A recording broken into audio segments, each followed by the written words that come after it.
Les doy la bienvenida a esta disertación de hoy, la doctora Jacqueline Hurtado de Barrera, que nos va a proponer conversar sobre la sobresimplificación metodológica en investigación. Les voy a comentar un poco sobre la doctora. La doctora es investigadora, asesora y evaluadora de programas de educación, experta en investigación y metodología en la comprensión sintagmática y holista de la ciencia. Conferencista internacional del Centro Internacional de Estudios Avanzados CIEA-CIPAL, asesora y tutora de investigaciones de posgrado, licenciada en Psicología de la Universidad Católica Andrés Bello de la Compañía de Jesús en Venezuela en particular, especialista en dinámicas de grupos de la Universidad Central de Venezuela, magíster en Educación Superior de la Universidad Central de Venezuela, especialista en estadísticas de la Universidad Central de Venezuela, doctora en gerencia de la Euro-American Learning University y autora de libros en ciencia, investigación y metodología. Bueno, doctora Jacqueline Hurtado, le doy la bienvenida entonces y le agradezco muchísimo en nombre de los participantes y entonces la invito a tomar los micrófonos. Bienvenida, doctora Jacqueline Hurtado. Comience, por favor, adelante. Muchísimas gracias, muy interesados en su palabra. Muy buenas noches. Un saludo muy especial a todos los asistentes a esta conferencia del día de hoy. Quiero pues agradecerles su presencia, agradecer también la invitación a este ciclo de conferencias. Estoy muy contenta de poder compartir con ustedes en esta oportunidad, pues con muchas personas con quienes ya he compartido en otras ocasiones, en otros momentos. Y por supuesto, pues la bienvenida a quienes tienen la oportunidad pues de estar en este tipo de actividades por primera vez con nosotros en CIEA-CIPAL. En esta oportunidad vamos a trabajar algunas reflexiones relacionadas con el tema de la metodología, la ciencia y la investigación, que de alguna manera, pues yo espero que nos ayuden a aclarar algunas inquietudes, preocupaciones, sobre todo aquellas que tienen que ver con las confusiones que frecuentemente vemos en el campo de la metodología, las divergencias a veces en los criterios para evaluar, las divergencias de opiniones en cuanto a quienes están a cargo de dirigir muchas veces los trabajos de grado o quienes están a cargo de dirigir los procesos de formación metodológica. Voy a hacer mi presentación. Al final, pues les voy a agradecer a todos que van a tener libertad para hacer las preguntas que ustedes consideren necesarias y espero pues que esta presentación les deje pensando bastante acerca de la situación en la que estamos en este momento, el devenir de la ciencia. Vamos a trabajar entonces lo que nosotros hemos llamado acá la sobresimplificación metodológica en investigación. A partir de este momento voy a apagar la cámara, la abriré nuevamente cuando entremos en la fase de preguntas y respuestas para que podamos tener un mayor ancho de banda y no haya interrupciones en el audio. Para entrar un poco en el tema de lo que es la sobresimplificación metodológica, vamos a reflexionar un poco en relación a de dónde viene y hacia dónde va el quehacer científico. Sabemos pues que la ciencia ha pasado por múltiples procesos, múltiples etapas. Hoy en día hablamos de la metodología, entendiendo esta como esa área del saber también que de alguna manera se ocupa de los métodos, de las técnicas, de las estrategias, de las problemáticas de la ciencia, de cómo se investiga, de para qué se investiga, y de alguna manera trata de ver un poco cómo ha sido también el devenir de ese proceso de hacer ciencia, tanto a lo largo de la historia y también pues, en diferentes contextos. Este proceso de la metodología podemos decir que ha pasado como por varias etapas, ¿no? Hoy en día se habla abiertamente de la metodología, que pues en ese sentido, ¿no? De entender un poco el cómo hacer ciencia. Sin embargo, no siempre fue así, pues podemos decir que los primeros investigadores, quienes primero comenzaron a desarrollar el quehacer científico, no contaban con unos métodos en ese momento, sino que fueron construyendo sus propios métodos en la medida que ellos iban avanzando, en la medida que ellos iban descubriendo cómo ir generando conocimiento para poder dar respuesta a las preguntas y a las inquietudes que ellos tenían. En ese proceso de hacer investigación, simultáneamente se fue generando ese proceso también de registro y de compartir la forma como esa investigación se hacía, y pues se fue de alguna manera generando también la definición de los diferentes métodos y de las diferentes técnicas, de los diferentes diseños, que pues son conceptos que hoy en día manejamos, pero que pues fueron surgiendo, como les cuento, a lo largo de ese hacer investigación. Podríamos decir que el proceso de la metodología ha pasado y todavía está pasando por varias etapas. Y digo está pasando porque si bien estas etapas llevan una secuencia histórica, no podemos decir que se hayan superado completamente. Podemos decir que estas etapas coexisten simultáneamente incluso hoy en día, ¿no?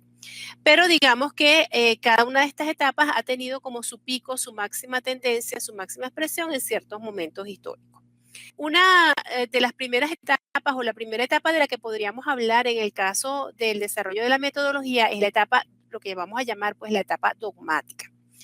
La etapa dogmática se caracteriza porque había una sola manera de hacer ciencia, es decir, había un grupo de investigadores que de alguna manera difundieron y también impusieron un solo estilo, un solo tipo de investigación, un solo método, y se consideraba pues que ese era el único método científico y que si alguien no investigaba con base en esos criterios, pues no estaba realmente haciendo ciencia.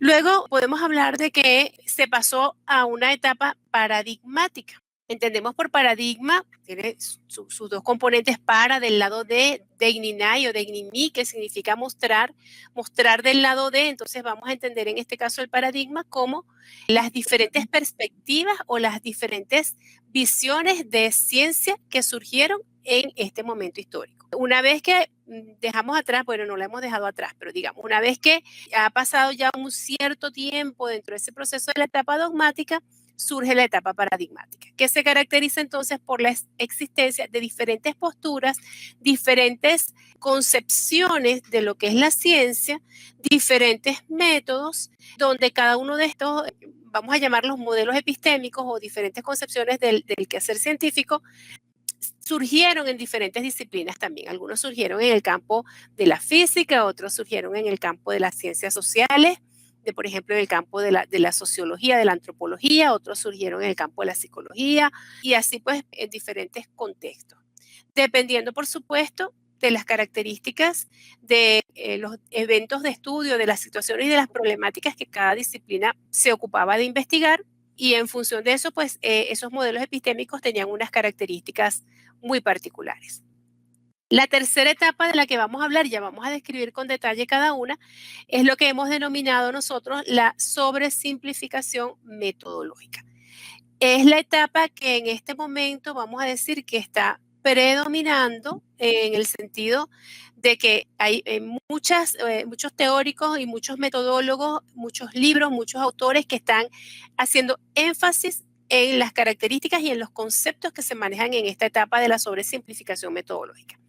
En esta sobresimplificación metodológica lo que hay es una tendencia a tratar de integrar los diferentes aspectos que han predominado a lo largo de la historia y dentro de esos diferentes modelos epistémicos, pero podríamos decir que es una integración fallida. ¿Por qué? Porque se ha intentado tomar, digamos, diferentes elementos de esos modelos epistémicos, pero de una manera poco reduccionista, si pudiéramos pues, decirlo de esa manera. Y la cuarta etapa, entonces, vendría a ser la etapa de la tendencia hacia la integración en las ciencias, que es con la cual pues vamos a cerrar esta presentación o esta conferencia.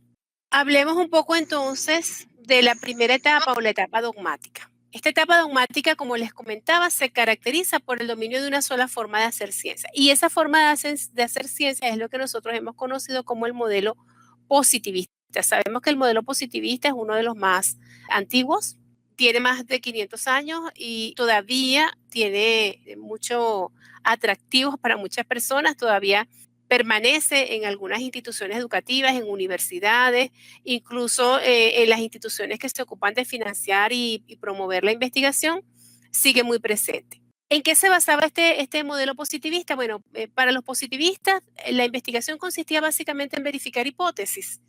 Y ustedes pues seguramente habrán escuchado muchas personas que dicen que si la investigación no tiene hipótesis, pues no es investigación. Y cuando no aparece dentro del informe, pues preguntan, bueno, ¿y dónde está la hipótesis? Aquí está faltando algo. Eso tiene que ver también con el método que correspondía a este modelo positivista. Ellos lo llamaban método científico, su nombre real es método hipotético deductivo, pero lo denominaron método científico porque para los positivistas lo que hacía que un conocimiento fuese científico, entre comillas, o sea, que fuese válido, era justamente que fuese producto del uso de este método. Si no se utilizaba el método que ellos llamaban científico, que era su método, entonces pues no se consideraba que lo que se estaba haciendo era ciencia. De hecho, muchas disciplinas a finales del siglo XIX, incluso en el siglo XX, llegaron a ser reconocidas como ciencia. ¿Por qué? Porque empezaron a utilizar el método científico para indagar acerca de sus problemáticas fundamentales. Este método científico pues pasa por unas etapas que, como ellos lo describen, tiene que ver con un planteamiento del problema, que generalmente es una pregunta que plantea causa y efecto, la formulación de una hipótesis, que es una respuesta tentativa a esa pregunta, un control de variables y pues culmina con la verificación de hipótesis. Una característica importante entonces es que en esta etapa dogmática el tipo de investigación que predominaba era la investigación confirmatoria. Por supuesto, el modelo positivista dejó muchos aportes y sigue dejando muchos aportes en el contexto científico, obviamente avances, adelantos, muchos desarrollos, pero tiene sus limitaciones y es que hay preguntas de investigación que no se pueden responder con este método. Por ejemplo, una pregunta descriptiva, una pregunta comparativa, una pregunta analítica, no se puede responder con este método. Este método siempre nos va a llevar a responder preguntas confirmatorias, o sea, preguntas donde estamos planteando una relación causa-efecto que de alguna manera queremos ver si realmente existe o no, y para ello necesitamos hacer un control de variables y muchas veces necesitamos hacer experimentos. Esta etapa del positivismo fue muy fuerte porque de alguna manera hizo mucha presión. Y tanto es así que, como les cuento, todavía sigue teniendo predominancia en muchos contextos universitarios y en los centros de investigación, etcétera. ¿Cuál es la segunda etapa de este proceso histórico del desarrollo de la metodología? Esta segunda etapa es la que vamos a llamar la etapa paradigmática. Nosotros podemos ver este desarrollo si revisamos también los textos de metodología. Nosotros vamos a ver que si revisamos los textos más antiguos de la metodología, casi todos esos textos obviamente van a estar marcados por el positivismo. Si vemos textos ya un poco más recientes, ustedes se van a dar cuenta que ya este tipo de textos ya no hace tanto énfasis en el tema de la hipótesis, ya empiezan a hablar de tipos de investigación. Por ejemplo, los positivistas no hablaban de tipos de investigación, ellos hablaban era de diseños de investigación, pues porque obviamente para ellos había un solo tipo de investigación que era la confirmatoria, entonces no había necesidad de clasificar las investigaciones en tipos. Ya entonces este segundo grupo ya sí empieza pues a hablar, se empieza a hablar de tipos de investigación, se empieza a hablar de objetivos de investigación, porque entonces al hablar de tipos de investigación, hay investigaciones que no tienen hipótesis. Entonces hay que acudir al concepto de objetivos de investigación y también les comento que los positivistas tampoco hablaban de objetivos de investigación porque para ellos la hipótesis era suficiente para poder guiar todo el proceso metodológico que ellos requerían. Esta etapa paradigmática entonces va a estar marcada por la aparición de otros modelos epistémicos desde diferentes disciplinas y con diferentes métodos para investigar. Ya no va a ser únicamente el método que los positivistas llamaban método científico el que se va a usar para realizar una investigación. Hemos incorporado un concepto en este momento que es el concepto de modelo epistémico en investigación. Y voy a dedicar un minutito a aclarar lo que es un modelo epistémico, porque luego tenemos que, digamos, utilizar este concepto para unas reflexiones que vienen posteriormente. ¿Qué es un modelo epistémico? ¿En qué consiste un modelo epistémico? ¿O cómo nosotros podemos saber que algo es un modelo epistémico? o que no es, por ejemplo, una teoría nada más. El modelo epistémico se caracteriza primero porque se basa en el contexto epistemológico y la epistemología es una rama de la filosofía. Entonces, el modelo epistémico se va a basar en una postura filosófica y va a tratar de responder desde la filosofía interrogantes como ¿qué es conocer? ¿Cómo se conoce? ¿Para qué se conoce? ¿Cómo se valida el conocimiento? Entonces, si alguien nos dice, bueno, pero es que esto es un enfoque de investigación o esto es un modelo epistémico, pero eso no tienen o no implican una postura filosófica desde la cual podamos dar respuesta a estos interrogantes sobre el conocer, no podemos decir que eso realmente sea un modelo epistémico. Y hago esta aclaratoria porque hoy en día se le llama modelo epistémico a muchas cosas que realmente no son modelos epistémicos. Luego, otra característica de los modelos epistémicos es que ellos tienen que haber generado aportes, conceptos y teorías en diferentes disciplinas. Esa es una característica de los modelos epistémicos. Cuando un modelo epistémico surge, entonces hay varias disciplinas que generan teorías relacionadas con ese modelo. Les pongo un ejemplo. El estructuralismo es un modelo epistémico. Y nosotros vamos a ver que, por ejemplo, en sociología hay teorías estructuralistas, en educación hay teorías estructuralistas, en comunicación hay teorías estructuralistas. Bueno, en psicología, o sea, en diferentes áreas del saber se han generado teorías que han sido productos de esta visión epistemológica. Lo mismo va a ocurrir con otros modelos como el positivismo o pues, con la fenomenología, etcétera, algunos que vamos a ver más adelante. También para que algo se considere un modelo epistémico, tiene que tener unas raíces filosóficas que puedan ser claramente distinguibles. Es decir, si empezamos a indagar en la filosofía, vamos a encontrar que hay autores, que hay propuestas y planteamientos de diferentes filósofos que pues van dando soporte para que este modelo epistémico surja.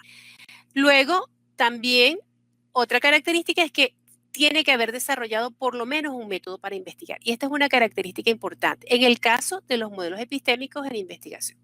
Les cuento que hay modelos epistémicos que no están tan vinculados, o mejor dicho, que no han generado tantos aportes en el campo de la metodología de la investigación. Hay muchos más que los que yo voy a mencionar ahora en un momento, ¿verdad? Pero digamos que los que yo voy a mencionar son aquellos que realmente han generado aportes en el contexto de la metodología de la investigación y uno de esos aportes es que han desarrollado su propio método para investigar.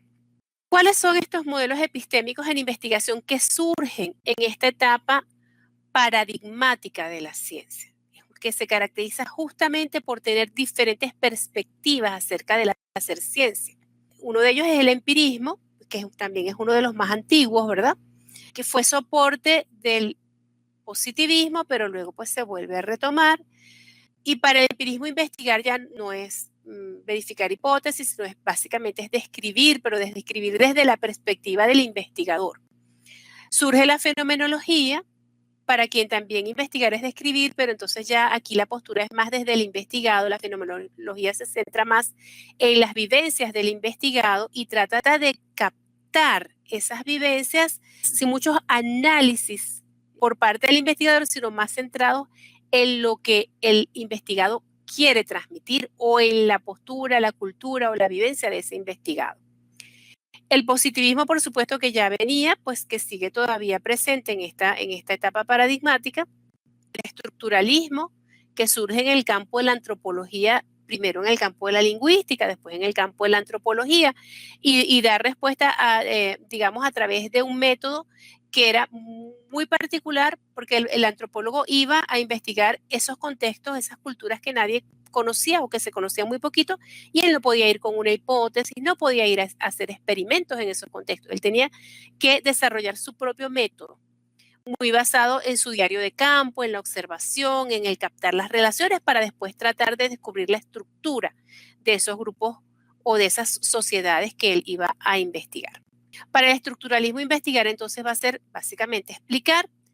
Quiere decir que si nosotros revisamos los métodos de estos modelos, nos vamos a dar cuenta que su método llega hasta el punto donde ellos consideran que la investigación llega. Por ejemplo, si para el empirismo investigar es describir, pues su método va a llegar hasta describir. Igual que para la fenomenología, su método va a llegar hasta describir.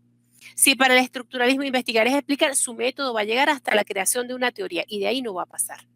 Lo mismo va a ocurrir con el pragmatismo. El pragmatismo inglés, que surge ya por la década de los 40, 1940, en el campo de la investigación, porque es mucho más antiguo, por supuesto, surge en el campo de la filosofía a través de William James, con su texto Pragmatismo, anteriormente a través de Peirce, pero se concreta como un modelo ya que da aportes al campo de la investigación a través de un método concreto para investigar con Kurt Lewin, quien desarrolla el método de la investigación-acción.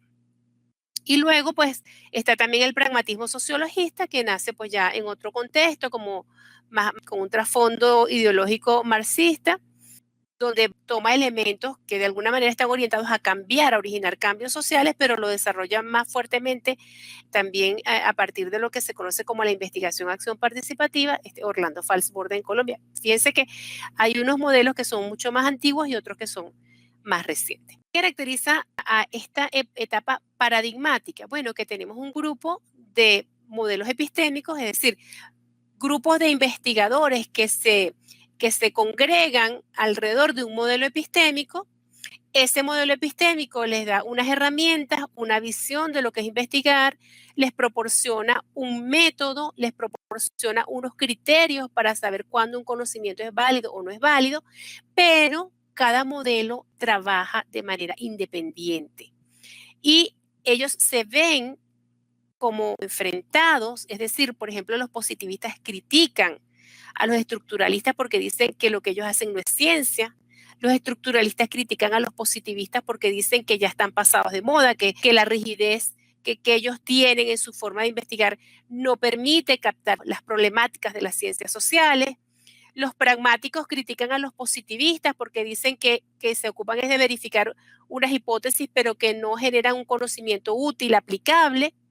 Los positivistas critican a los pragmáticos porque dicen que ellos lo que hacen es tecnología y no ciencia. Es decir, esta etapa paradigmática se caracteriza por la diversidad, pero también se caracteriza por el enfrentamiento de quienes viven esa diversidad. Bueno, unas cosas importantes que es necesario destacar acá para luego comprender qué fue lo que pasó con la sobresimplificación metodológica es recalcar que cada modelo tiene su propio método para investigar. Dentro del componente metodológico, cada modelo ha delineado las etapas de su método en correspondencia con lo que ellos consideran que es el objetivo de cualquier investigación. Ojo, es importante distinguir método de diseño de investigación. El método tiene que ver con las grandes etapas por las cuales tiene que pasar el investigador para poder responder a su pregunta de investigación. El diseño de investigación tiene más que ver con la forma como nosotros vamos a recoger nuestros datos. ¿Cuáles, pues, son esos métodos que los vamos a nombrar brevemente? No los voy a explicar en este momento porque pues se nos iría el tiempo allí. Esto es objeto prácticamente de un curso completo, pero los voy a mencionar y los voy a mencionar sobre todo porque en el contexto de la formación metodológica, estos métodos prácticamente hoy en día se ignoran completamente. Uno ingresa a una clase de metodología, uno trabaja con un director de tesis y es muy raro que el profesor de metodología o el director de tesis les diga a ustedes, nosotros vamos a trabajar dentro de este modelo epistémico y vamos a trabajar con este método. La mayoría de las veces y en las experiencias que he tenido, yo le pregunto a los grupos qué métodos conocen para investigar y me dicen que el inductivo y el deductivo. Y lo inductivo y lo deductivo no son realmente métodos, son más estilos de pensamiento, pero que de alguna manera hay métodos que trabajan con un estilo más deductivo y hay otros que trabajan con un estilo más inductivo, pero digamos que ese no es el nombre de los métodos. Entonces, por eso también me interesa mencionarlos para que nosotros pues podamos identificarlos claramente. Para el caso del positivismo, como les había comentado, el método se denomina método hipotético deductivo, aunque ellos lo siguen llamando método científico. Todavía en la educación media, en la educación básica secundaria, se le sigue llamando método científico. El método del estructuralismo se conoce como método de análisis estructural, lo describe muy bien Levi Strauss en su texto Antropología Estructural. El método del pragmatismo, desarrollado claramente por Kurt Lewin, es el método de la investigación-acción. El método del empirismo es el método de la generalización inductiva. Y vamos a ver, por ejemplo, que pues, para el racionalismo es la duda metódica, para el materialismo dialéctico es el método del análisis crítico dialéctico, para el pragmatismo sociologista es la investigación-acción participativa, que aunque se parecen mucho, la investigación-acción solita y la investigación-acción participativa se parecen mucho porque comparten las mismas etapas, pero en la investigación-acción participativa hay un trasfondo ideológico diferente al de la investigación-acción. Son modelos epistémicos distintos, aunque las etapas del método se parecen. Y el de la fenomenología se le ha denominado más recientemente método esencialista, aunque su creador Husserl no le dio un nombre en particular. En la etapa paradigmática, entonces, cada grupo de investigadores va a defender su paradigma como si fuese la única forma válida de hacer ciencia. Pero no se dan cuenta de que su modelo epistémico solo permite hacer un tipo de investigación y esto es clave. Comprender esto es clave. Cada modelo epistémico nos va a permitir hacer solamente un tipo de investigación. Y a veces cuando estamos empezando un proyecto de investigación no nos percatamos de eso. Si nosotros tenemos una pregunta de investigación descriptiva, nunca vamos a poder aplicar, por ejemplo, el método del positivismo. ¿Por qué? Porque el método del positivismo nos va a llevar hasta una verificación de hipótesis a través, pues puede ser a través de un experimento o a través de un diseño ex post facto, pero siempre va a llegar hasta la verificación, no se va a quedar en la mera descripción. Entonces no podemos decir que estamos trabajando con el enfoque positivista y que la investigación es descriptiva, porque eso no tiene sentido, ¿sí? Si tenemos una pregunta explicativa y queremos trabajar con un modelo epistémico, pues el modelo epistémico que nos va a permitir resolver esa pregunta explicativa es el estructuralismo. Se me olvidó decir que el otro nombre que se le da al método del estructuralismo es método etnográfico. Que bueno, justamente porque nació en el campo de la etnografía. Entonces hay personas que dicen, es que yo voy a hacer una investigación descriptiva y mi método es el método etnográfico. No puede ser. ¿Por qué? Porque el método etnográfico, si seguimos las etapas que nos aporta Levi-Strauss, llega hasta la explicación. Entonces nunca se va a quedar tampoco en la descriptiva. Y todas estas confusiones están hoy en día presentes en el contexto de la metodología, pero ya vamos a explicar por qué. Ya vamos a entender un poquito el porqué de todas esas confusiones. Entonces, prácticamente hoy en día estamos haciendo ciencia o estamos trabajando, no haciendo ciencia, estamos trabajando la metodología de la investigación casi que a ciegas. ¿Por qué? Porque poco se nos habla de los modelos epistémicos, poco conocemos los métodos que trabaja cada modelo epistémico y entonces tomamos una pregunta que pertenece, digamos que a un cierto alcance de investigación, la mezclamos con un método que es de otro alcance y decimos que trabajamos en un modelo que no tiene nada que ver con ese método y entonces pues cuando venimos a ver la investigación es como una colcha de retazos que tiene cosas de un modelo y de otro, pero pues no siempre nos percatamos de eso. Voy a utilizar una metáfora para tratar de explicar un poco cómo es este tema de la etapa paradigmática de la ciencia. Imaginémonos que el proceso científico es como un edificio donde hay muchos pisos, ¿sí? Yo voy a hablar ahorita de 10 pisos, por ejemplo. Cada uno de esos pisos implica un nivel de conocimiento distinto. En este piso de aquí se trabaja el nivel de conocimiento descriptivo. En este nivel de aquí se trabajan las explicaciones. Aquí se trabajan las transformaciones, o sea, aquí entraría pues el pragmatismo, que es el que hace investigación-acción, y el pragmatismo sociologista, que hace investigación-acción participativa. Y en este piso se trabaja la verificación. Entonces podríamos decir que pues, cada grupo de investigadores que forma parte de un cierto modelo epistémico habita en un piso, trabaja en ese piso y piensa o cree o pues aunque a veces sabe que existen otros pisos, pero considera que el piso donde se hace ciencia es el de él y donde los otros pisos pues no se hace ciencia. Pero este edificio tiene unas escaleras externas. Cuando la gente sube, cuando los adeptos de cada modelo epistémico suben para llegar a su piso, no se dan cuenta de que están pasando por los otros pisos. Es decir, los estructuralistas tienen como parte de su método la descripción. Una de las etapas, la primera etapa de su método es la descripción.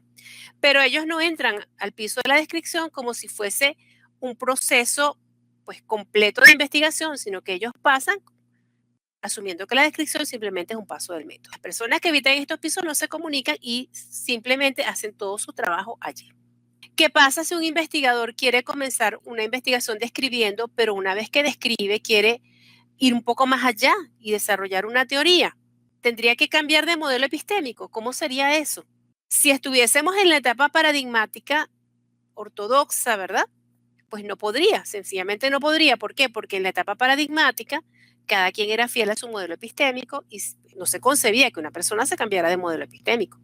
Sin embargo, fíjense que este edificio tiene como dos alas. Entonces podríamos decir que el ala izquierda es el sector de las técnicas cuantitativas y el ala derecha es el sector de las técnicas cualitativas. Eso quiere decir que estas escaleritas requieren que ellos apliquen técnicas cualitativas y estas escaleritas que apliquen técnicas cuantitativas. Cuando hablo de técnicas me estoy refiriendo a las técnicas de análisis de datos.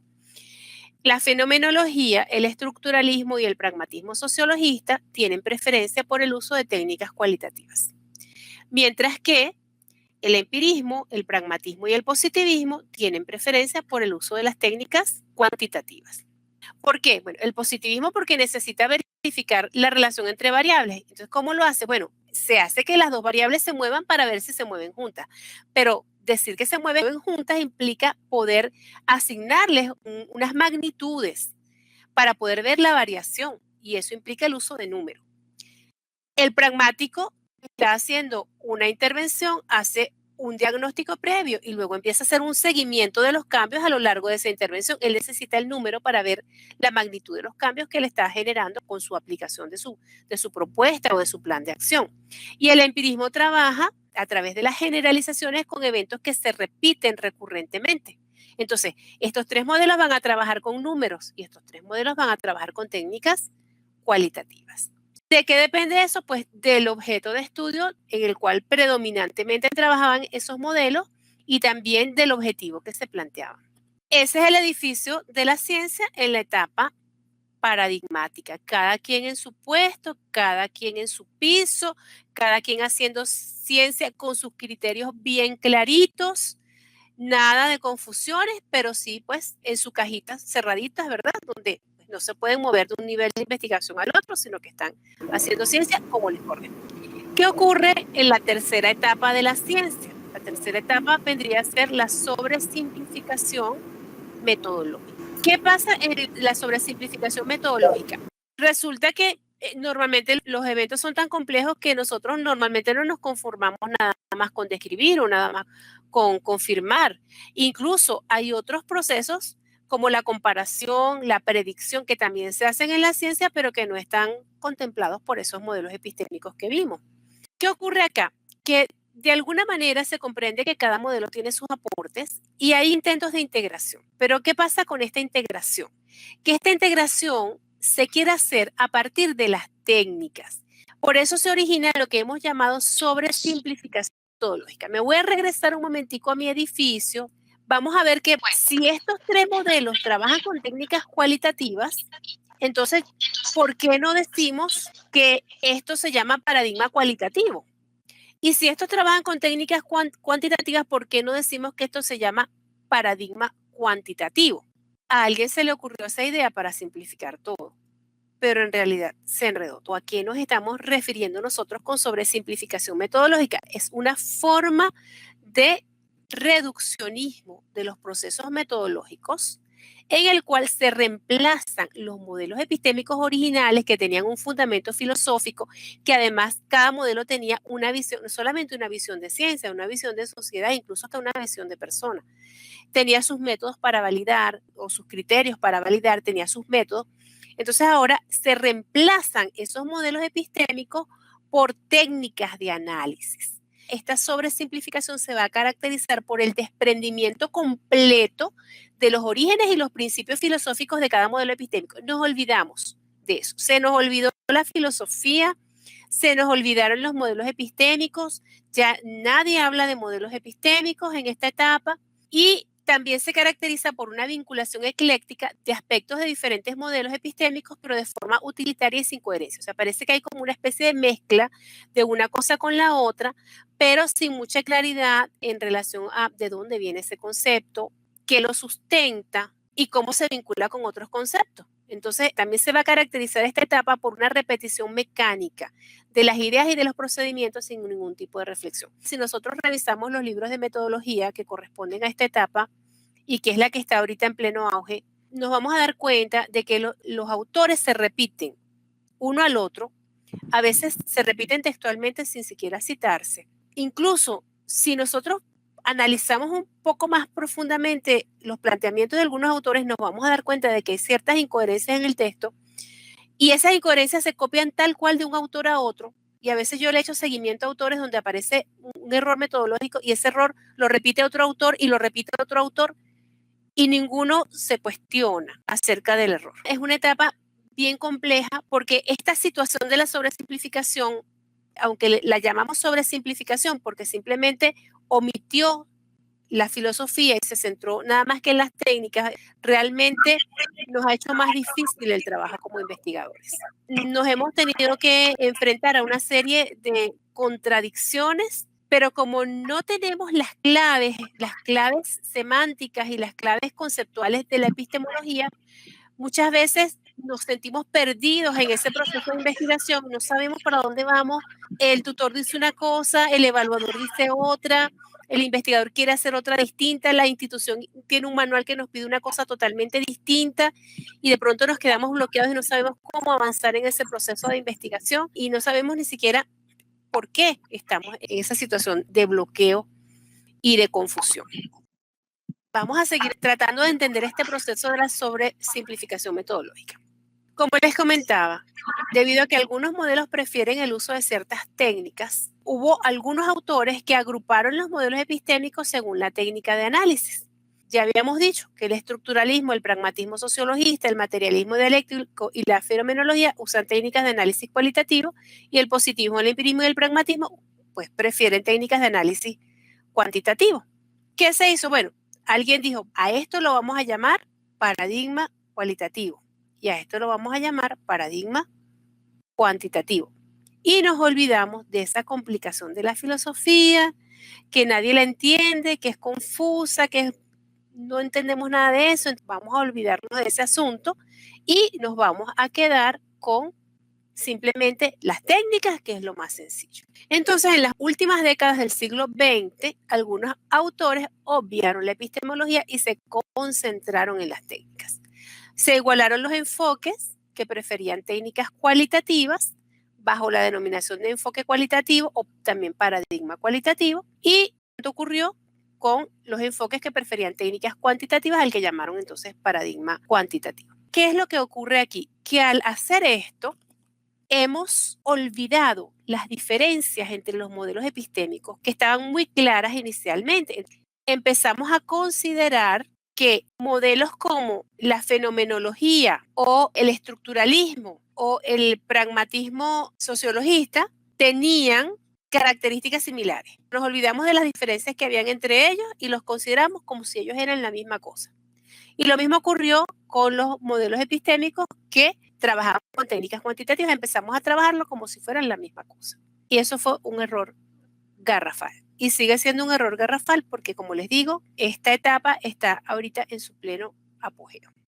Es muy difícil que veamos pues autores que de alguna manera no tocan el tema de lo cualitativo y lo cuantitativo como si fueran enfoques o como si fueran modelos.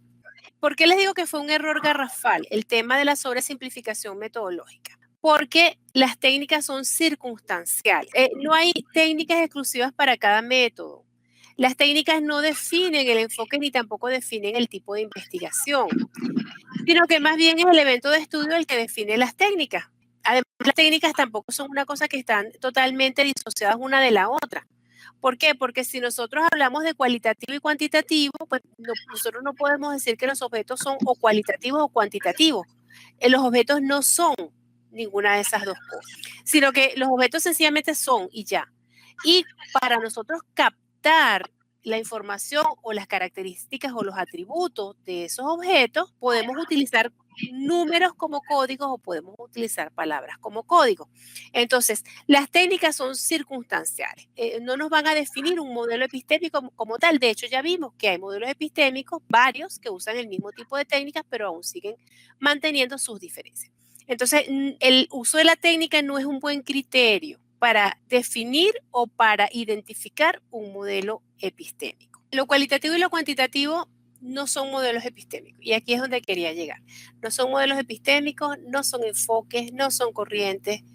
Simplemente aluden a técnicas de análisis. ¿Y qué nos va a pasar en algunas investigaciones? Que a veces necesitamos ambos. No nos conformamos o no nos interesa trabajar solamente con técnicas cualitativas o solamente con técnicas cuantitativas, sino que a veces necesitamos ambas para poder describir mejor un fenómeno que probablemente es complejo.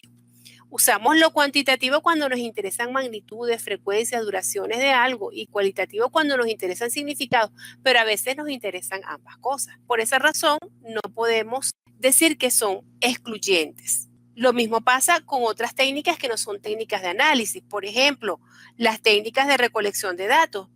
Sería como decir que si usamos una encuesta, no podemos usar la observación. A veces necesitamos observar y también preguntar. Entonces también podemos combinar técnicas de recolección de datos.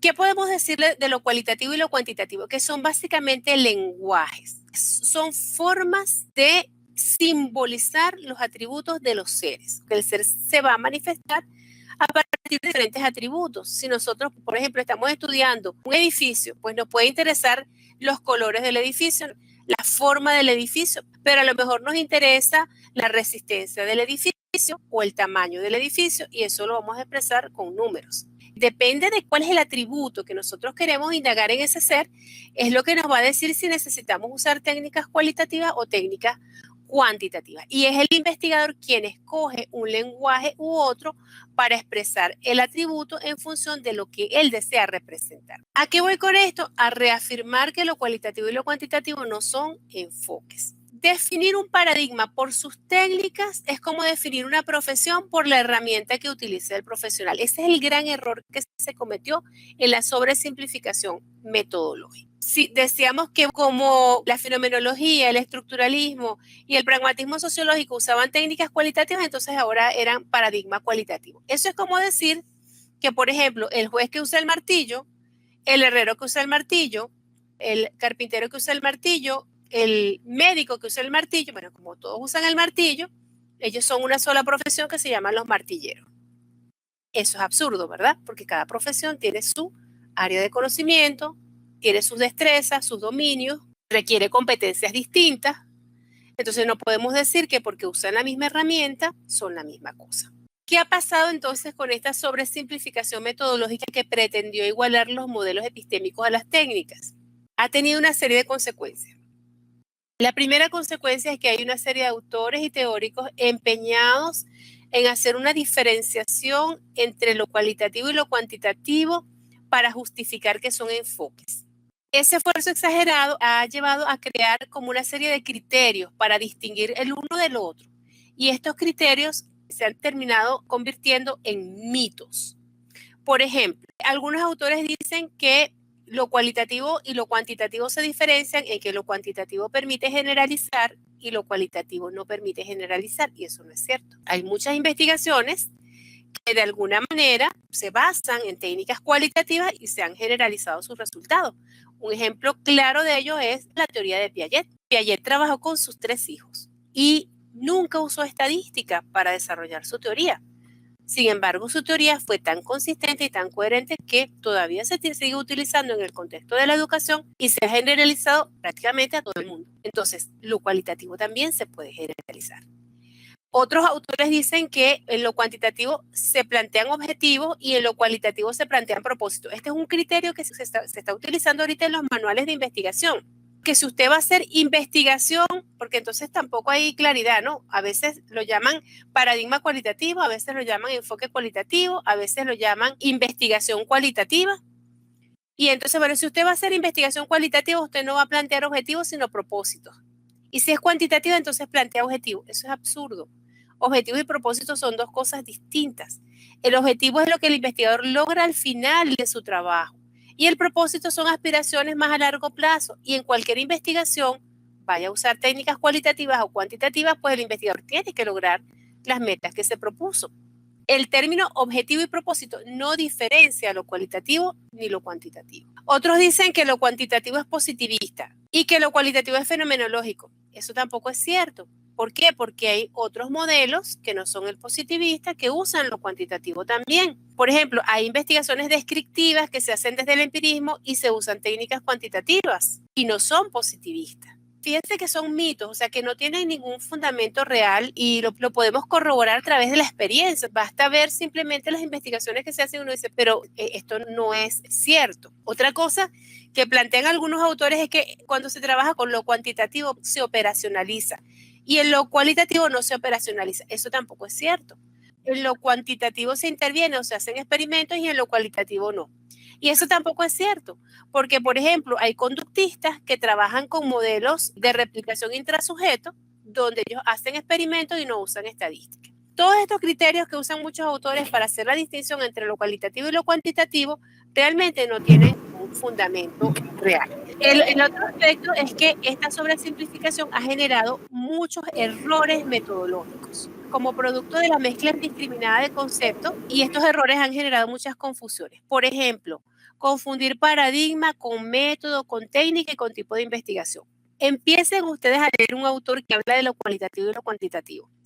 Y ustedes se van a dar cuenta que a medida que avanzan en la lectura, el autor dice, es que el paradigma cualitativo, y después entonces más adelante, es que la investigación cualitativa, porque el método cualitativo, y es que las técnicas cualitativas, entonces pareciera que el paradigma, método, técnica y tipo de investigación son sinónimos y son conceptos totalmente distintos. Otro error común es confundir los métodos con los diseños de investigación. Hay un autor, no lo voy a mencionar ahorita, que plantea, es que los diseños de la investigación cualitativa son la investigación-acción, la etnografía. ¿Y qué pasa? Que la investigación-acción es el método del pragmatismo sociológico. La etnografía, lo que algunos llaman método etnográfico, es el método del estructuralismo, entonces no son diseños, son métodos. Otro error es creer que la integración de la ciencia se refiere a mezclar técnicas cualitativas con cuantitativas y entonces hablan de un supuesto enfoque mixto. Lo mixto no es un enfoque. ¿Por qué? Bueno, porque lo cualitativo y lo cuantitativo tampoco son enfoques. Entonces, usar técnicas cualitativas y cuantitativas no tiene ningún mérito especial. Combinar las técnicas no tiene ningún mérito especial. Eso es como un carpintero que usa el serrucho y usa el martillo. Pues son herramientas, por supuesto que las puede mezclar. Lo mismo pasa con lo cualitativo y lo cuantitativo. Obviamente lo podemos mezclar por lo que decía antes. Yo puedo describir los atributos de un objeto con palabras o los puedo describir con números. Yo puedo decir, esta persona tiene unas actitudes de tal y tal tipo hacia el trabajo. O puedo decir, es que la actitud hacia el trabajo de esta persona es predominantemente negativa o predominantemente positiva en tal magnitud. Un mismo atributo puede caracterizarse de las dos maneras. La otra consecuencia que ha traído esta sobresimplificación es la realización de pseudoinvestigaciones, trabajos que parecen investigación, pero que no son investigación. Pero tienen un uso de los conceptos metodológicos que la hacen parecer investigación, pero no es investigación. ¿Producto de qué? De la falta de claridad acerca de lo que se entiende por investigación. Y lo que se conocen como las investigaciones Frankenstein, que son investigaciones que tienen de una cosa y de la otra, pero en realidad pues no son coherentes. Por ejemplo, una pregunta de investigación descriptiva, el objetivo es explicativo, luego entonces el método que se utiliza es un método que conduce a una investigación interactiva y luego tiene una hipótesis que no corresponde a ninguna de esas y las conclusiones vienen siendo comparativas. Entonces uno dice, bueno, ¿qué pasó aquí? Eso es producto de toda la confusión y la mezcla de conceptos que procede de esta sobresimplificación. Y lo otro que me parece también que es muy grave es la arbitrariedad de los criterios para evaluar las investigaciones. De pronto, enfrentarse a un jurado cuando uno está por presentar su trabajo de grado y uno está muy claro en que uno está haciendo una investigación descriptiva y uno de los jurados empieza a cuestionar que por qué eso no tiene hipótesis y el otro jurado empieza a cuestionar que dónde está la aplicación de eso, que si no tiene aplicación eso no sirve. Y entonces uno dice, bueno, ¿qué está pasando? Una investigación descriptiva no tiene por qué tener aplicación de nada. El estudio que se hizo sobre el genoma humano fue una investigación descriptiva. Las aplicaciones vendrán después con otras investigaciones. Pero lo que se hizo en esa investigación fue decir el genoma humano está conformado por tales y tales y tales genes y ya. Y fue una investigación de envergadura. ¿Qué está pasando allí cuando aparecen esas críticas? Bueno, que cada evaluador está juzgando la investigación desde un modelo epistémico distinto sin darse cuenta. ¿Por qué? Porque pues en cierta manera, nosotros también, como parte de nuestra cultura, hemos asumido los criterios de ciertos modelos epistémicos, aun cuando no estemos conscientes de eso o aun cuando no lo podamos hacer explícito, pero cuando hablamos en nuestro lenguaje, en lo que exigimos y en la forma como valoramos las investigaciones, estamos haciendo eco de ese modelo que hemos asumido sin saberlo. Y como no lo hacemos conscientes, entonces, y como el que está presentando la investigación tampoco está consciente de eso, entonces no puede decirle a los evaluadores, discúlpeme profesor, es que mi investigación es descriptiva, la estoy haciendo desde tal modelo, usted me está evaluando desde otro modelo diferente y esas observaciones que usted me está haciendo no aplican. Entonces, ¿qué nos está faltando? Nos está faltando más reflexión epistemológica y nos está faltando también entender de dónde viene cada uno de esos criterios metodológicos que a veces utilizamos y saber para qué sirven, en qué momento podemos utilizarlo y si nos vamos a adherir a un modelo epistémico o si queremos ir un punto más allá, que tiene que ver con la siguiente etapa de la ciencia.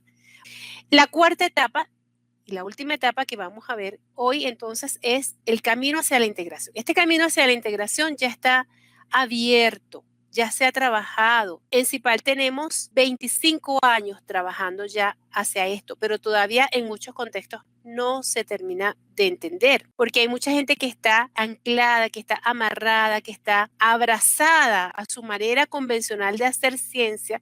Y a veces cuando uno ha venido trabajando de una misma forma durante muchos años, hace un hábito y prefiere trabajar dentro de ese contexto seguro antes que arriesgarse a probar otras cosas, aunque sepa que eso que está haciendo a lo mejor no le satisface completamente. ¿Qué implica la integración? La integración implica entender que sí, que efectivamente los modelos epistémicos son limitados, que no nos permiten hacer todas las cosas que quisiéramos hacer, que si nos casamos con un modelo epistémico, ese modelo solamente nos va a permitir hacer un tipo de investigación.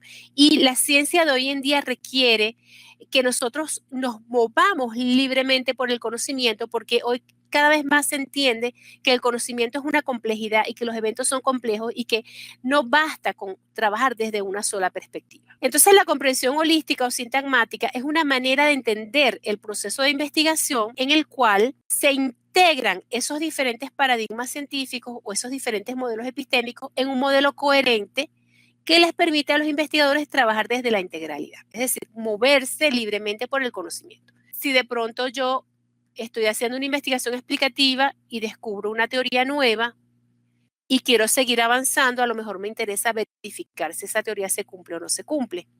Y si descubro que no se cumplieron las hipótesis derivadas de esa teoría, pues a lo mejor quiero reestructurar esa teoría. Si yo me encierro en un modelo epistémico, yo no puedo hacer eso. Yo tengo que terminar mi investigación y cerrarla en el tipo de investigación que el modelo me marca. La comprensión sintagmática va a implicar el reconocimiento previo de cada enfoque. O sea, dentro de la comprensión sintagmática sabemos que cada modelo epistémico ha dado sus aportes y de alguna manera ha encontrado un aspecto del quehacer científico que es valioso y que merece ser reconocido, pero que no es el único. La comprensión holística entonces va a integrar las diferentes perspectivas que aporta cada enfoque y va a visualizar el proceso completo del conocer. Es decir, si cada modelo epistémico estaba dentro del edificio en un solo piso y hacía ciencia en ese solo piso, ¿qué hace la comprensión holística? Entiende que la ciencia es el edificio completo y se mueve libremente a lo largo de todo el edificio. Para la comprensión holística, el conocer es un proceso que involucra diferentes niveles de complejidad que van desde explorar hasta evaluar. Explorar, describir, analizar, comparar, explicar, predecir, proponer, modificar, confirmar y evaluar. Cada uno de estos es un nivel de conocimiento que puede representar un tipo de investigación. ¿Qué hacían los modelos epistémicos? Trabajaban solamente en uno de estos tipos y no avanzaban hacia los tipos siguientes. Aquí tenemos a nuestro edificio, donde ahora en el edificio cada piso representa un nivel de conocimiento. Pero el investigador puede pasearse por todos los niveles de conocimiento que él requiera. Por ejemplo, si yo lo que quiero es predecir cómo van a ser los niveles de pobreza en un país para el año 2030 o qué tipo de demanda va a tener una profesión para el año 2030, pues yo me ubico aquí en mi nivel predictivo y ya yo sé que yo tengo que pasar por todos los estadios anteriores para llegar aquí bajo la forma de objetivos específicos, porque este va a ser mi objetivo general y va a representar mi tipo de investigación que va a ser predictivo. Pero si yo quiero continuar mi línea de investigación, yo después a partir de esa predicción, si yo encuentro que los niveles de pobreza van a crecer o que la demanda de esa profesión ya no va a ser igual, yo puedo entonces generar propuestas que vayan en pro de que este escenario que no me gusta mucho, pues se convierta en un escenario más favorable. Pero si yo he desarrollado una propuesta en una investigación anterior, a lo mejor en la siguiente investigación, pues puedo poner en práctica esa propuesta, ejecutarla y verificar o evaluar si los cambios fueron efectivos, si la propuesta realmente logró sus metas, etc. El investigador puede moverse ahora libremente. Ya aquí no hay un área cualitativa ni un área cuantitativa, porque cualquiera de estos tipos de investigación puede usar técnicas tanto cualitativas como cuantitativas. Y además, tampoco necesitamos de los modelos epistémicos, ya no los necesitamos de los modelos epistémicos antiguos. ¿Por qué? Porque ya están integrados aquí. Entonces ya yo no tengo que decir si soy positivista o si soy estructuralista porque ya todos los tipos de investigación que trabajan esos modelos ya están integrados aquí. Incluso tenemos tipos de investigación que ningún modelo trabajaba. Por ejemplo, ningún modelo hacía investigación comparativa. Ningún modelo hacía, por ejemplo, investigación evaluativa o investigación proyectiva. Y ya cuando vemos el edificio completo nos damos cuenta de que podemos hacer otros tipos de investigación que no se habían reconocido anteriormente en el contexto científico. ¿Qué hemos hecho en este caso con la comprensión sintemática? Se hizo una integración, pero no fue una integración basada en las técnicas. Fue una integración basada en el concepto de ciencia y basada en las características de cada nivel de conocimiento que trabajaban los modelos epistémicos. Estos niveles de profundidad se organizan en una espiral infinita que simula un fractal. Y esto corresponde al principio del devenir. Alguien que hizo una investigación evaluativa y encontró que la propuesta no funcionaba como esperaban, puede seguir hacia arriba en la espiral porque aquí comienza otro estadio exploratorio, otro estadio descriptivo, etcétera, de forma infinita. Vamos a ver ahora la espiral completa tal como es. Se ve bastante compleja, pero no es tan compleja. Cada vuelta representa un objetivo específico. Esta espiral integra las fases o las actividades metodológicas de la investigación, los estadios que son objetivos, pero también son tipos de investigación, y integra también los métodos. Aquí están incorporados los métodos. No voy a explicar la lámina de los métodos porque, pues, por el tiempo, pero aquí están integrados todos los métodos que utilizaban los modelos epistémicos, están contenidos dentro de esta espiral. En síntesis, hemos pasado por un proceso bastante complejo del devenir metodológico, de un proceso dogmático a un proceso paradigmático, de un proceso paradigmático a un desastre epistemológico con la sobresimplificación, y estamos tratando de trascender ese desastre epistemológico a partir de una comprensión integradora de la ciencia, donde se retoman de alguna manera unos supuestos y unos principios filosóficos, pero que van más allá de la fragmentación que existía en la etapa paradigmática de la ciencia, y nos aproximamos hacia otra manera de hacer ciencia, hacia otros procesos científicos que nos van a abrir múltiples perspectivas como investigadores y que nos van a permitir movernos con mucha más libertad en el campo de la investigación. En este proceso de la comprensión holística que nos aporta esta integración, podríamos decir que la comprensión holística o sintagmática de la ciencia es una síntesis de los modelos de investigación, no es una alternativa más como algunos a veces pudieran plantear. Es un sintagma, no es un paradigma, es una manera de ver la investigación, no es simplemente un método, es integradora y coherente, no es ecléctica, trabaja en la unidad, en la diversidad, no es monista, es aplicable a todos los campos del saber, tanto a las ciencias sociales como a las ciencias naturales, y es un modelo del proceso de investigación y no es una simple mezcla de técnicas cualitativas y cuantitativas. Con esto quiero entonces terminar esta presentación que espero que les haya sido de utilidad, y con esta frase: algunos recuerdan la historia, otros la viven, pero hay quienes viven para hacer historia. Y espero que todos nosotros en nuestro contexto, en nuestro quehacer científico, cada día trabajemos para hacer nuestra propia historia. Muchísimas gracias.